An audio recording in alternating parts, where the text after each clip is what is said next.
तो एवरीवन, जैसा कि हमने शुरू कर दिया था अपना मॉडर्न इंडिया, और मॉडर्न इंडिया के अंतर्गत हमने कुछ टॉपिक पढ़ लिए हैं। आज से हम शुरू करेंगे मॉडर्न इंडिया का सबसे इम्पोर्टेंट टॉपिक भारतीय राष्ट्रीय आंदोलन। और भारतीय राष्ट्रीय आंदोलन के अंतर्गत ही हम किसके बारे में पढ़ेंगे? भारतीय राष्ट्रीय कांग्रेस के बारे में। तो भारतीय राष्ट्रीय कांग्रेस के कौन कौन से इंपॉर्टेंट अधिवेशन है, इसकी स्थापना कब हुई, कौन कौन किस अधिवेशन का अध्यक्ष बना, किस किस अधिवेशन में क्या क्या इंपॉर्टेंट काम हुए, वो सारी बातें हम इसमें जान लेंगे। यहाँ से 100% एक या दो क्वेश्चन एग्जाम में बनते ही बनते हैं। चलिए हम शुरू करते हैं भारतीय राष्ट्रीय कांग्रेस। तो सबसे पहले इसका पुराना नाम जो था, जब ये बनी थी भारतीय राष्ट्रीय कांग्रेस, तो ये एक संस्था बनाई गई थी। किस लिए ये बनाई गई थी? अंग्रेजों ने अपने फ़ायदे के लिए। अपने फ़ायदे के लिए कैसे? कि भाई भारतीय अगर कोई रणनीति बनाए तो हमें उसका क्या चल जाए, पता चल जाए। तो इसके लिए एक संस्था बना दी गई थी भारतीय राष्ट्रीय संघ नाम से। ठीक है, ये लॉर्ड डफरिन के दिमाग की उपज भी कहा जाता है। भारतीय राष्ट्रीय कांग्रेस को किसके दिमाग की उपज? लॉर्ड डफरिन के दिमाग की उपज, क्योंकि डफरिन के दिमाग में ही ये आइडिया आया था। ठीक है, तो इसका पुराना नाम जो था वो क्या था? भारतीय राष्ट्रीय संघ। और इसको किसने बनाया था? अंग्रेजों ने, अपने फ़ायदे के लिए। ठीक है, कि अंग्रेज अगर भारतीय कभी भी कोई रणनीति बनाए हमारे के विरुद्ध, तो वो क्या हो जाए, हमें पता चल जाए। ठीक, तो चलिए, तो इसका नाम सबसे पहले क्या था? भारतीय राष्ट्रीय संघ। तो फिर इसका नाम भारतीय राष्ट्रीय कांग्रेस कैसे पड़ा? तो दादा भाई नौरोजी ने इसके पहले ही अधिवेशन में इसका नाम क्या दिया? भारतीय राष्ट्रीय कांग्रेस के नाम से इसको पहचाना गया। ठीक है, इसके जो संस्थापक थे, इसके संस्थापक थे A.O. ह्यूम। इनका पूरा नाम है एलन ऑक्टेवियन ह्यूम। ठीक है, इटावा के सेवानिवृत्त अधिकारी थे ये। ठीक, उस टाइम पे जब इसकी स्थापना हुई थी भारतीय राष्ट्रीय संघ की, तो पूछा जा सकता है कि उस टाइम पे इंडिया का वायसराय कौन था? तो उस टाइम पे जो इंडिया का, भारत का वायसराय था वो था लॉर्ड डफरिन। और मैंने अभी बताया कि कांग्रेस को क्या बोला जाता था? लॉर्ड डफरिन के दिमाग की ही उपज बोला जाता था। ठीक, तो इसका प्रथम अधिवेशन जो था कांग्रेस का, जो पहला अधिवेशन यानी पहली मीटिंग जो होनी थी वो पुणे में होनी थी। लेकिन उस टाइम पर पुणे में क्या फैल गया? हैजा फैल गया। जब हैजा फैला तो इसका जो है चेंज कर दिया हाथों हाथ, और चेंज करके कहाँ पर इसका अधिवेशन हुआ? मुंबई में। मुंबई में किस जगह पर? गोकुलदास तेजपाल संस्कृत कॉलेज में। गोकुलदास तेजपाल संस्कृत कॉलेज में। कब? 28 दिसंबर 1885 को। 28 दिसंबर 1885 को। इसीलिए 28 दिसंबर को किस नाम से मनाया जाता है? कांग्रेस दिवस के नाम से। और जो पहले अध्यक्ष चुने गए इसके अधिवेशन में, वो चुने गए व्योमेश चंद्र बनर्जी। आपको WC बनर्जी भी लिखा मिल सकता है। इसके फुल फॉर्म WC बनर्जी क्या है? व्योमेश चंद्र बनर्जी। और पहले अधिवेशन में केवल और केवल कितने सदस्य थे कांग्रेस के? केवल 72 सदस्य जुड़े हुए थे। ठीक है, अगला अधिवेशन इसका 1886 में होता है। तो वो कहाँ पर हुआ? कलकत्ता में। ठीक है, उसकी अध्यक्षता किसने की? दादा भाई नौरोजी ने। और दादा भाई नौरोजी से और भी कुछ क्वेश्चन बन जाते हैं मॉडर्न इंडिया में। मैं बता देता हूँ कौन कौन से। देखिए, grand old man of India भी कहा जाता है। Grand old man of India किसको कहा जाता है? दादा भाई नौरोजी को। दादा भाई नौरोजी से एक और बहुत मोस्ट इंपॉर्टेंट क्वेश्चन है, अर्थशास्त्र में भी ये पूछा जाता है कि धन का निष्कासन सिद्धांत यानी कि ड्रेन थ्योरी ऑफ मनी, क्या इंग्लिश में भी पूछा जा सकता है? Drain theory. धन का निष्कासन सिद्धांत किसने दिया? तो धन का निष्कासन सिद्धांत सबसे पहले किसने दिया था? दादा भाई नौरोजी ने। इस सिद्धांत के अंतर्गत इन्होंने सबसे पहले प्रति व्यक्ति आय का आकलन किया था कि भाई भारतीय जो हैं वो भ्रम में जी रहे हैं, प्रति व्यक्ति आय बहुत ही कम है इस टाइम पर इंडिया की। अंग्रेजों ने पूरी तरह से इंडिया को क्या कर लिया है? लूट लिया है। ठीक, तो अब आजकल जो है प्रति व्यक्ति आय का आकलन कौन करता है? केंद्रीय सांख्यिकी संगठन है ना, सेंट्रल स्टेटिस्टिकल ऑर्गेनाइजेशन, केंद्रीय सांख्यिकी संगठन। और दादा भाई नौरोजी के बारे में एक बात और भी इम्पोर्टेंट है कि ब्रिटेन में हाउस ऑफ कॉमन में चुने जाने वाले पहले भारतीय थे। हाउस ऑफ कॉमन में बैठने वाले पहले भारतीय थे। ठीक है, जैसे हमारे यहाँ लोकसभा होती है ना, वैसे ही ब्रिटेन में क्या होता है? House of common. जैसे हमारे यहाँ राज्यसभा होती है, वैसे ही ब्रिटेन में क्या होता है? House of Lords. House of Lords. ठीक है, ये क्या है? हमारे यहाँ की राज्यसभा की तरह है ये। ठीक है, ठीक है। और वैसे भी द्विसदनात्मक प्रणाली जो है कहाँ से आई है? ब्रिटेन के संविधान से आई है, हमारे संविधान में। चलिए आगे की तरफ चलते हैं। अब अगला अधिवेशन होता है 1887 में, 1887 में। कहाँ? मद्रास में। और इसकी अध्यक्षता जो किसने की? बदरुद्दीन तैयब जी ने। मोस्ट इंपोर्टेंट क्वेश्चन है, कई बार पूछा गया है कि भाई कांग्रेस के किस अधिवेशन की अध्यक्षता सबसे पहले मुस्लिम अध्यक्ष ने की? तो भाई बदरुद्दीन तैयब जी क्या बने? कांग्रेस के प्रथम मुस्लिम अध्यक्ष बने। और वो अधिवेशन कौन सा था? कांग्रेस का तीसरा अधिवेशन। कब? 1887 में। इसके बाद आगे चलते हैं। 1888 में इलाहाबाद अधिवेशन होता है। कौन सा अधिवेशन? इलाहाबाद अधिवेशन। इसके अध्यक्ष बने जॉर्ज यूल। यहाँ से क्वेश्चन क्या बनता है कि प्रथम अंग्रेज अध्यक्ष कांग्रेस के कौन थे? तो पहले अंग्रेज अध्यक्ष जो बने वो कौन बने कांग्रेस के? George Yule. इसके बाद आती है अगला अधिवेशन। देखिए सारे अधिवेशन मैं नहीं बताने वाला और सारे अधिवेशन आपके लिए इंपॉर्टेंट भी नहीं है, जो जो इंपॉर्टेंट है वो मैंने सारे कवर कर लिए हैं, जहाँ से क्वेश्चन आज तक बने हैं और आगे भी बनने की संभावना है। तो 1896 का अगला अधिवेशन है, कलकत्ता में हुआ था। इसकी अध्यक्षता रहमतुल्लाह खान ने की थी। इस अधिवेशन में इंपॉर्टेंट क्या है कि पहली बार वंदे मातरम गाया गया है ना। वंदे मातरम को बाद में 24 जनवरी 1950 को क्या बना दिया गया, राष्ट्रगीत। अच्छा ये भी पूछा जा सकता है कि वंदे मातरम गाने की अवधि कितनी है, तो वो कितनी अवधि में गाया जाता है, 65 सेकंड में। ठीक है, वंदे मातरम लिखा किसने था, वंदे मातरम लिखा था बंकिम चंद्र चटर्जी ने, बंकिम चंद्र चटर्जी ने। इनकी एक पुस्तक का नाम बार बार पूछा जाता है, पुस्तक थी इनकी आनंद मठ। ठीक, इसके बाद होता है कांग्रेस का अगला अधिवेशन 1905 में, जिसको जो कहाँ पर हुआ, बनारस में, तो बनारस अधिवेशन बोला गया। इसकी अध्यक्षता की थी गोपाल कृष्ण गोखले ने। अब इस अधिवेशन में इंपॉर्टेंट बात क्या थी, ये मोस्ट इंपॉर्टेंट अधिवेशन है। इसमें इंपॉर्टेंट बात थी कि इसमें स्वदेश की मांग की गई थी, स्वदेशी की मांग की गई थी, यानी कि स्वदेशी यानी हम अपनी ही वस्तुओं को यूज़ करेंगे अपने इंडिया में। ठीक है, इसके बाद इस अधिवेशन के बाद में जो लॉर्ड कर्जन यहाँ का वायसराय था उस टाइम पर, उसने ये कहा कि कांग्रेस अपनी अंतिम घड़ियाँ गिन रही है और मेरी इच्छा है कि मैं इसे मरते हुए देखूं। ये डर गया था कांग्रेस से बहुत ज़्यादा, तो इसने लोगों को भ्रम में डालने के लिए ये अपना स्टेटमेंट दिया कि कांग्रेस अपनी अंतिम घड़ियाँ गिन रही है और मेरी ये इच्छा है कि मैं इसे मरते हुए देखूँ। जबकि ऐसा कुछ नहीं था, उस टाइम पर कांग्रेस जो थी उसने बहुत अपना वर्चस्व कायम कर लिया था इंडिया में। देखिए 1885 से 1905 के बीच का जो ये काल है, इसको बोला जाता है नरम दल का काल। उस टाइम पे इंडिया में दो दल थे, एक तो था नरम दल जो पत्र लिखकर और बड़े ही अच्छे ढंग से अपनी बात को मनवाना चाहता था अंग्रेजों से, और एक था गरम दल जो ये कहता था कि भाई हम जो हैं, हमारा जो अधिकार है हम उसे ज़बरदस्ती छीनेंगे। ठीक है, तो इन दोनों में हालांकि मतभेद भी रहता था, और ये मतभेद एक अधिवेशन में जो 1907 का था, तो ये बहुत ज़्यादा बढ़ गया था मतभेद। ठीक है, चलिए इसके बाद होता है 1906 का अधिवेशन।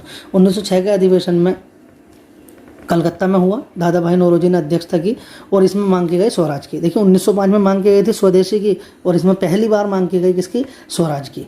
ठीक है, कि हमारा अपना ही राज होना चाहिए हमारे देश पर। ठीक, अगली बात आई 1907 में। 1907 में जो सबसे इंपॉर्टेंट काम हुआ वो ये हुआ कि कांग्रेस दो गुटों में बट गई। कौन से दल में, एक तो नरम दल और एक गरम दल। ये अधिवेशन पहले तो पूना में होना था, लेकिन क्या हुआ कि पूना पे किसका क्षेत्र था, पूना जो था पूरा अधिकार किसका था, उस पर बाल गंगाधर तिलक का। और बाल गंगाधर तिलक जो थे वो गरम दल के नेता थे। किसके नेता थे, गरम दल के। तो नरम दल वालों ने ये सोच कर के विवाद हो सकता है ज़्यादा, तो उस अधिवेशन को रातों रात चेंज करके कहाँ शिफ्ट कर दिया, वो अधिवेशन शिफ्ट कर दिया सूरत में स्थानांतरित कर दिया। और इसके अध्यक्ष बने रास बिहारी घोष, जो किससे थे, नरम दल से, है ना। और इस अधिवेशन के पास कांग्रेस में क्या बढ़ गई, फूट पड़ गई। इस अधिवेशन में नरम दल और गरम दल में बहुत ज़्यादा लड़ाई हुई, लाठी डंडों से लड़ाई हुई। ठीक है, इसके बाद अगला अधिवेशन आता है 1911 का कलकत्ता अधिवेशन। 1911 के कलकत्ता अधिवेशन की जो अध्यक्षता की थी वो करी थी विष्णु नारायण दत्त ने। इसमें इंपॉर्टेंट बात क्या थी, इसमें इंपॉर्टेंट बात ये थी कि पहली बार जनगण मन गाया गया, जो आजकल क्या है हमारा राष्ट्रगान है। राष्ट्रगान कब बना, ये 24 जनवरी 1950 को। ठीक है, और जनगण मन लिखा किसने, रविंद्रनाथ टैगोर ने। कौन सी किताब में, अपनी गीतांजलि में। और गीतांजलि के लिए नोबेल पुरस्कार भी मिला है ना, साहित्य का नोबेल पुरस्कार भी मिला है गीतांजलि के लिए। किसको, रविंद्रनाथ टैगोर को। देखिए जनगण मन गाने की जो अवधि होती है मैक्सिमम वो होती है 52 सेकंड, लेकिन मिनिमम अवधि होती है 20 सेकंड। शायद ये आपको पता ना हो, मिनिमम अवधि में केवल शुरू की लाइन और लास्ट वाली लाइन गाई जाती हैं। तो ये 20 सेकंड में जो मिनिमम अवधि है किसके लिए है, कौन से काल के लिए, आपातकाल। अगर मान लो इमरजेंसी लग जाती है, उसमें जनगण मन गाना है, तो कितने सेकंड में उसको गा सकते हैं, 20 सेकंड में। ठीक, चलिए बात आती है अगले अधिवेशन की, जो बहुत ही ज़्यादा इंपॉर्टेंट है। अधिवेशन का नाम है लखनऊ अधिवेशन, जो कब हुआ, 1916 में। इसको लखनऊ समझौता या लखनऊ पैक्ट के नाम से भी जानते हैं। समझौता या पैक्ट क्या कि नरम दल और गरम दल एक साथ आ गए। इनको एक साथ लाने में जो सबसे ज़्यादा महत्वपूर्ण योगदान दिया था वो दो सदस्यों ने दिया था, एक तो एनी बेसेंट और एक बाल गंगाधर तिलक। इन्होंने ये कहा कि भाई ऐसा है, अगर ये दोनों दल अलग अलग रहेंगे तो दोनों ही क्या कर पाएंगे, अच्छे तरीके से अपने काम को नहीं कर पाएंगे। ठीक है, तो फिर इसके लिए क्या की गई, इन दोनों ने कोशिशें की, और 1916 के लखनऊ अधिवेशन में ये दोनों दल क्या हो गए, एक साथ हो गए। इसकी अध्यक्षता की थी एम.जी. मजूमदार ने। एक खास बात इस अधिवेशन में ये भी हुई कि इसी 1916 के अधिवेशन में मुस्लिम लीग भी क्या हो गई, कांग्रेस से आगे मिल गई, यानी कि नरम दल, गरम दल और मुस्लिम लीग एक हो गए। लेकिन मुस्लिम लीग ने मिलने के लिए एक शर्त रखी थी। वो शर्त ये रखी थी कि मुसलमानों के लिए पृथक चुनाव प्रणाली की मांग है हमारी, तो उसको क्या कर लिया था, कांग्रेस ने स्वीकार कर लिया था। और उसके बाद में ये कालांतर में, यानी जैसे जैसे समय बढ़ता रहा, एक बहुत बड़ी भूल हुई। ये बहुत बड़ी भूल क्या हुई, साबित हुई, क्या पृथक चुनाव प्रणाली। इसी से किसका जन्म हुआ? पाकिस्तान का। यानी कि पाकिस्तान के जन्म की जो नींव पड़ी है वो 1916 के लखनऊ अधिवेशन में, जब मुस्लिम लीग के प्रस्ताव को मांग को स्वीकार कर लिया, तो क्या हुआ? पाकिस्तान का जन्म होने की नींव पड़ गई। ठीक, चलिए आगे की तरफ चलते हैं। 1920 में कलकत्ता अधिवेशन हुआ। कलकत्ता अधिवेशन की अध्यक्षता किसने की? लाला लाजपत राय ने। धर्म दल के बहुत ही ज़बरदस्त नेता हैं लाला लाजपत राय, लाल बाल पाल में से एक हैं। ठीक है, असहयोग आंदोलन का प्रस्ताव पारित हुआ इसमें। 1920 के एक विशेष अधिवेशन हुआ था कलकत्ता में। ठीक है, 1920 में 2 अधिवेशन हुए थे। जब असहयोग आंदोलन का प्रस्ताव पारित करना था तो उसके लिए एक इमरजेंसी में एक विशेष अधिवेशन लाया गया 1920 में लाला लाजपत राय की अध्यक्षता में। लेकिन 1920 का जो दूसरा अधिवेशन, यानी कि जो असली अधिवेशन था, वो नागपुर अधिवेशन हुआ और उसमें क्या हुई? इस असहयोग आंदोलन की पुष्टि हुई कि हाँ भाई हम ऐसा करेंगे। 1924 में बेलगांव अधिवेशन हुआ और बेलगांव अधिवेशन में सबसे ज़्यादा इंपॉर्टेंट बात यह है कि महात्मा गांधी केवल और केवल एक बार ही कांग्रेस के अध्यक्ष चुने गए हैं। वो कौन से में? 1924 के बेलगांव अधिवेशन में। इंपॉर्टेंट है, कई बार एग्जाम में पूछा गया है। इसके बाद आती है 1925। 1925 में कानपुर अधिवेशन। क्यों इम्पोर्टेंट है? क्योंकि पहली बार कोई महिला, भारतीय महिला क्या बनी थी? अध्यक्ष बनी थी कांग्रेस की। हालांकि महिला अध्यक्ष तो पहले भी बन गई थी। कब? 1917 में। मैंने शायद पिछले वीडियो में बात बताई होगी। 1917 के कौन से अधिवेशन में? एनी बेसेंट बनी थी। एनी बेसेंट पहली भारतीय महिला अध्यक्ष थी। लेकिन पहली भारतीय महिला अध्यक्ष कौन थी? सरोजिनी नायडू थी। कौन से अधिवेशन में? 1925 वाले अधिवेशन में। अब आती है 31 दिसंबर 1929 को एक ज़बरदस्त और इम्पोर्टेंट अधिवेशन हुआ, लाहौर अधिवेशन। इसमें अध्यक्षता किसने की? पंडित जवाहरलाल नेहरू ने। इसमें पूर्ण स्वराज्य का, देखिए स्वराज का जो था मांग तो कर ली गई थी 1906 में और 1905 में स्वदेशी की मांग की गई थी, लेकिन पूर्ण स्वराज्य, टोटल इंडिपेंडेंस का प्रस्ताव पारित किया गया कब? 31 दिसंबर 1929 के लाहौर अधिवेशन में, जिसकी अध्यक्षता किसने की थी? पंडित जवाहरलाल नेहरू ने। 26 जनवरी और इसी अधिवेशन की वजह से 26 जनवरी 1930 को क्या मनाया गया? पहला सांकेतिक स्वतंत्रता दिवस मनाया गया। कब मनाया गया? इसी अधिवेशन में ये बात आई थी कि 26 जनवरी 1930 को हम पहला स्वतंत्रता दिवस मनाएंगे। और देखिए 26 जनवरी 1930 के बाद से 1946 तक हमेशा 26 जनवरी 1930 को क्या बना? स्वतंत्रता दिवस मना। उसके बाद में जब हमारा पूरी तरह से इंडिया आज़ाद हुआ कब? 15 अगस्त में। तो आज हम कितनी तारीख को मनाते हैं? 15 अगस्त को। लेकिन 26 जनवरी की डेट हम भूल ना जाएं, इसीलिए जो हमारा संविधान लागू किया गया वो कब किया गया? 26 जनवरी को। जबकि 26 जनवरी को संविधान बनकर तैयार नहीं हुआ था। 26 जनवरी को जो था केवल और केवल इस दिन को याद करने के लिए हम मनाते हैं गणतंत्र दिवस, जबकि संविधान हमारा 26 नवंबर 1949 को बनकर तैयार हो गया था। लेकिन उसको लागू कब किया गया? 26 जनवरी 1930 को, खाली 26 जनवरी की डेट को याद रखने के लिए, वरना हम इसको क्या होते? भूल जाते। जबकि ये बहुत ज़्यादा इंपॉर्टेंट डेट थी हमारे लिए, क्योंकि पहली बार स्वतंत्रता दिवस कब मनाया गया? 26 जनवरी 1930 को। चलिए इसके बाद होता है 1931 का कराची अधिवेशन। और कराची अधिवेशन के जो अध्यक्ष की वो किसने की? सरदार वल्लभ भाई पटेल ने।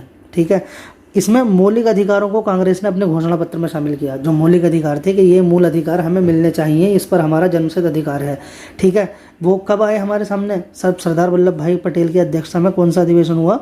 कराची अधिवेशन। इसके बाद एक सवाल ये बन जाता है कि कांग्रेस का कौन सा अधिवेशन किसी गांव में आयोजित किया गया? तो 1937 का फैजपुर का अधिवेशन, जिसके अध्यक्ष थे पंडित जवाहरलाल नेहरू। ये एकमात्र गांव में होने वाला अधिवेशन है, बाकी सारे अधिवेशन शहरों में हुए हैं। इसके बाद आते हैं 1938 1939। इन दोनों ही अधिवेशनों में, एक तो था हरिपुरा में और दूसरा त्रिपुरी में, दोनों अधिवेशनों में जो अध्यक्ष चुना गया वो किसे चुना गया? नेताजी सुभाष चंद्र बोस को। अब देखिए 1939 की एक घटना बताता हूँ। 1939 में गांधी जी जो थे वो इस बात पर तैयार नहीं थे कि कांग्रेस के जो अध्यक्ष हैं वो नेताजी सुभाष चंद्र बोस बने, तो उन्होंने उनके विरुद्ध अपना एक कैंडिडेट पट्टाभी सीतारमैया, उनको क्या कर दिया? उम्मीदवार बना दिया। लेकिन पट्टाभी सीतारमैया को कांग्रेस के जो अध्यक्ष थे नेताजी सुभाष चंद्र बोस उस टाइम पर, उन्होंने एक बड़े बहुमत से हराया, बड़े अंतर से हराया। ठीक है, तब गांधी जी ने कहा कि ये मेरी हार है, पट्टाभी सीतारमैया जो हारे हैं इसमें क्या है? ये मेरी हार है। और उन्होंने कहा कि अब मैं कांग्रेस के पद से क्या दे दूंगा? कांग्रेस से इस्तीफा दे दूंगा। लेकिन उसी रात नेताजी सुभाष चंद्र बोस गांधी जी के घर पहुंचे कि आपको कांग्रेस की बहुत ज़्यादा ज़रूरत है, तो आप जो है कांग्रेस के पद से इस्तीफा मत दीजिए, मैं ही अध्यक्ष पद से इस्तीफा दे देता हूँ। तो 1939 में क्या हुआ कि जब नेताजी सुभाष चंद्र बोस जबकि अध्यक्ष चुन लिए गए थे, लेकिन उन्होंने, गांधी जी ने जब ये कहा कि मैं इस्तीफा दे दूंगा, तो उन्होंने अपने पद से क्या दे दिया? इस्तीफा दे दिया। और फिर बाद में 1939 में जो कांग्रेस के अध्यक्ष बने वो कौन बने? डॉक्टर राजेंद्र प्रसाद। अब इससे इस्तीफा देने के बाद 1939 में ही नेताजी ने किसकी स्थापना की? फॉरवर्ड ब्लॉक की स्थापना की। इसके बाद आता है 1946 का मेरठ अधिवेशन। अब मेरठ अधिवेशन के जो अध्यक्ष थे वो थे JB कृपलानी।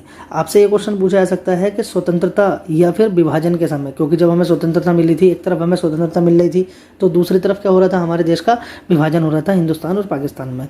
तो स्वतंत्रता या विभाजन के समय अध्यक्ष कौन थे, JB कृपलानी थे। अब आप कहोगे कि स्वतंत्रता तो हमें 1947 में मिली है, ठीक है, तो 1946 में कैसे?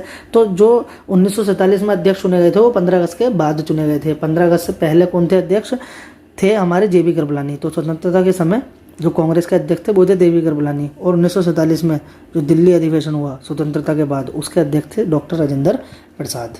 चलिए आगे चलते हैं। इसके बाद आता है 1905। 1905 में जो अधिवेशन हुआ वो नासिक में हुआ, और नासिक में जो अधिवेशन हुआ उसके अध्यक्ष बने पुरुषोत्तम दास टंडन। हालांकि हर साल आज भी कांग्रेस के अधिवेशन होते हैं, लेकिन वो हमारे लिए इम्पोर्टेंट नहीं है। हमारे लिए इम्पोर्टेंट थे 1885 से लेकर कहाँ तक के, 1905 तक के। वो मैंने जितने भी इम्पोर्टेंट अधिवेशन से जहाँ जहाँ से क्वेश्चन बने थे या बनने की संभावना है वो मैंने सारे करा दिए, ठीक। हालांकि आज बैकग्राउंड में कुछ शोर हो सकता है क्योंकि मैं दिन में ही वीडियो बना रहा हूँ, ज़्यादातर मैं वीडियो रात में बनाता हूँ, ठीक है। चलिए उसको इग्नोर करिएगा और मेरी बात पर ध्यान रखिएगा। मैं जल्दी इसलिए बोलता हूँ वीडियो में अपनी, क्योंकि सारी बातें आपके सामने लिखी होती हैं, और देखिए इसके नोट्स बनाते रहिए। अगर आप मेरी बात नहीं भी सुनेंगे ना और इसके नोट्स बनाते रहेंगे बिल्कुल वॉल्यूम से बंद करके भी, तो भी इसमें बातें बहुत ही क्रम से लिखी हुई हैं और सारी बातें लिखी हुई हैं। और अगर आप देखिए, मैं तो पहले ये कहूँगा कि अपने आप ही आप नोट्स बनाइए, अपने हाथ से लिखिए, वो ज़्यादा याद होते हैं। लेकिन अगर आप अपने हाथ से नहीं लिखना चाह रहे, मेरे हाथ के चाह रहे हैं, तो मुझे इस नंबर पर व्हाट्सएप पर मैसेज कर सकते हैं, मैं इसकी PDF आपको डाल दूँगा, ठीक है। चलिए फिर मिलते हैं अगले वीडियो में जिसमें हम आगे का पढ़ेंगे इससे।